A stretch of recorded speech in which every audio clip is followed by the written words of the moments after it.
deeqdan oo isugu jirtay dawooyin iyo qalab caafimaad oo gaaraya ilaa iyo 40 iyo bar ayaa waxa maamulka degmada Hobyo ee gobolka Mudug uu gaarsiiyay qaar kamid ah isbitaalada iyo xarumaha caafimaad ee ku yaala deegaanada hoostaga degmada Hobyo kuwa ay ka taagneed dhibaatooyin la xiriira dhanka adeegyada caafimaadka. gudoomiyaha degmada Hobyo Cabdullaahi Cali Maxamed Cabdullaahi Faad oo deeqdan gaarsiiyay xarumaha caafimaadka ayaa ugu horeyn ka warbixiyay deeqdan cidda soo dhiibtay iyo baahiyada dhanka adeegyada caafimaadka ee ka jira degmada Hobyo iyo deegaanada hoostaga. Assalaamu alaykum waraxmatullaahi wabarakaatuh. waxaan rabaa inaan u mahadceliyo kasoo qaybgalayaasha galabta kasoo qaybgalay xarunta degmada Hobyo in aan halkaan ku qaybino ugana mahadcelino organizations ama hay'ado dad Soomaaliyeed oo reer Galmudug ay leeyihiin oo ku nool dalka dibadiisa oo iyagu isku taxallujiyay inay caawiyaan dadka degmada Hobyo kana caawiyaan dhinaca caafimaadka wixii ay ka tari karaan. hay'ad la yiraahdo Magol oo ah Magol Foundation ayaa waxa ay isku dayday inay soo gaarsiiso deegaankan daawo xiriir badan oo aan hore ula sameynay hay'adaas oo ay mas'uuliyad ka tahay Dowladda Sahara oo runtii ah qof dhalinyaro ah oo hadda ka hor dhowr jeer deegaanada Galmudug daawooyin iyo waxyaabo lamid ah talooyin ah ku darsatay inay soo gaarsiiso ayaa waxa ay noogu deeqday container daawo ah oo isugu jira daawooyin iyo sariiro loogu talagalay isbitaalka degmada Hobyo iyo isbitaalada kale ama MCA-jada kale deegaanka hoos yimaada. daawooyinkaas iyo alaabtaas ujeedada laga leeyahay waxay tahay inay ku intifaacaan bulshada. waxaan leenahay waa mahadsantiin waa u mahadcelinaynaa ilaahay waxaan ka baryaynaa in uu يعني أنت سوي بتي أجر حسنات كسي كما أكا dadka mas'uuliyadda wax ka bixiyay waxa kamid ah hay'adda Xayaat oo kale ayada lafteeda oo gacan ka geysatay dhinaca sariiraha iyo dhaqaalaha looga soo saaray dekedda amaan noqoto delivery wax liyaad. waxa jira mas'uuliyiin iyo dad shacab ah oo ayaguna ka tirsan Australia iyo New Zealand oo ayaguna ka qayb qaatay gacan ka geysashada alaabtan dadkaas oo runtii ay rabaan inaan ka xuso magacyadooda meeshan ayna xaq tahay qof kasto wanaag sameeyo in la xuso sababtoo ah qofka bilaadanka hadaan la xusin hatta niyada ka xumaanayso oo waxay noqonaysaa qof aanan la ogeyn oo kale. marka waxaan ka wadaa qofka ugu horeeya oo mas'uuliyadda baashan qaatay waxay Zahra Maxamed oo degan New Zealand dhakhtarad ka shaqeysa isbitaalka ahaydna qofkii ugu horeeyay Soomaalida u gurmatay dadkii lagu leeyahay muslimiinta meesha maalin aad uga shaqeysay. Dr. Zahra waa gabadha idin tilmaamayo oo Hobyo meel ka mid ah ayaan maxaan ku leedahay gobolada Galmudug meel badan oo ka mid ah sida qaasata cadaado kale iyo baxdo hadda ka wax ka qabatay haddana Hobyo iyo deegaanada kale rabtay u gudubto oo ay wax ka qabato. waxa ka mid ah Samiire Axmed oo aydan Australia ka timid Abdul Qaadir Khaliif Suudi oo ka mid ah dadka degan meesha gaadiidada Australia oo reer Galmudug waxa ka mid ah dadka gacanta ka geystay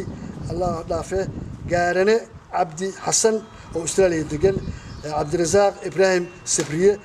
Abiyan Ahmed oo aydan Australia degan Xasan Dhiciso oo reer Australia iyo dhamaan jaalid Australia iyo New Zealand oo wada jir gacan uga geystay alaabtan sida ay ku imaanayso. waayo waxay alaab container ku jirta muddo la ururinay ilaa 40 feet container waa garan kartaan 40 iyo bar ay alaabtan 40 iyo bar dadka ku talagalay inay sameeyaan waxay ka mid tahay yani jacayl u qabaan dalkooda. waxaan leenahay waa mahadsantiin ilaahay ajreeda ka siiyo. sidoo kale Xayaat Abdulqaadir Said Axmed oo isaguna nin ka mid ah dadka yani dadka la yiraahdo volunteerka ama mar dadka u shaqeeya sida volunteeriga ayaa ka mid ah asna qayb ka qaatay. dhinaca kale markii loo noqdo hay'adda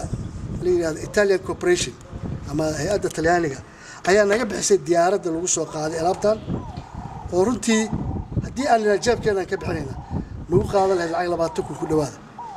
Italian Corporation waxaan u mahadcelinayaa Mr. Giordano oo ah madaxa hay'addaas oo isagu markaan weydiisanay loo ballan qaaday gacan inaga sii. maxaan rabnaa marka daawooyinka waxaan ugu talagalnay MCA-jada ku yaala degmada hadday noqon lahayd dhinacan magaalada gudaheeda ah ama xaafadaha ama tuulooyinka deegaanada ka sida waxaan rabnaa inaan geeyno isbitaalka Gawaan waxaan rabnaa inaan geeyno isbitaalka Aldib wax laga siiyo waxaan rabnaa wax ka siino ilaahay duu ku reeyay Ximbarwaaqo waxaa ka mid ah Caalhuur Xinlabi waxaa ka mid ah meelaha arab inaan gaarsiino maxaan ku yiraahdaa Bacadweyn waxaa ka mid ah Eldanaane ilaahay duu ku reeyay intaasoo meelba oo ka mid ah deegaankan waxaan rabnaa inaan waxaan helno aan u qaybino. hadda meesha waxaa ku jirta daawooyin qayb ka mid u socda Camaara iyo Baxdo oo ay si gaar ah ay hay'adda ugu tala gashay inay siiso oo mas'uuliyadeeda aan ku wareejin doono ashqaas meesha la fadhiyo wakiilka ah oo laba qofooda kuwa kale ee ku saabsan ciladan ama meesha la yiraahdo dilay ku reeyay بعدوين أما مارتي وسيل أما نقطة ماشي اللي على الدبر أما جوان أيقول المسؤولين تذكر رجلنا دنت علينا وحيتها دجان كانوا يحسوا قال يقفل بقى جارت حتى هالكيلو أنا وكلا قالنا تمن أما ربع أما بقول كلام أما كنت كلام سيدا وحسولي اللي كانوا ويا مجتمع بهذا وضع لكن هو بيوحى وعقوب بدين نادر وعسبتال كان أمر من اللي عجله وحوجش غيرنا وحيتها وهوفت كأما ماشي مقال من هذا ودجال هوس ما هاي كباسيتي كلا إني وحقادنا إلى هذا وما سنتين وأمهات علينا يا وأمهات علينا مركلة ومدي صودرتي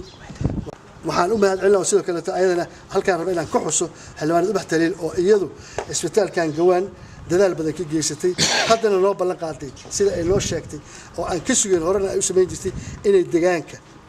gacanka geysto waxay ka mid tahay xildhibaanada deegaanka ku abtirsan laakiin inta badan isku dayeen inta yimaadaan wax ka qabtaan وبح وما سنتين هاي حلبان هذا كله كل يرجلنا إن أجل جيسو ذا كقيب قاطع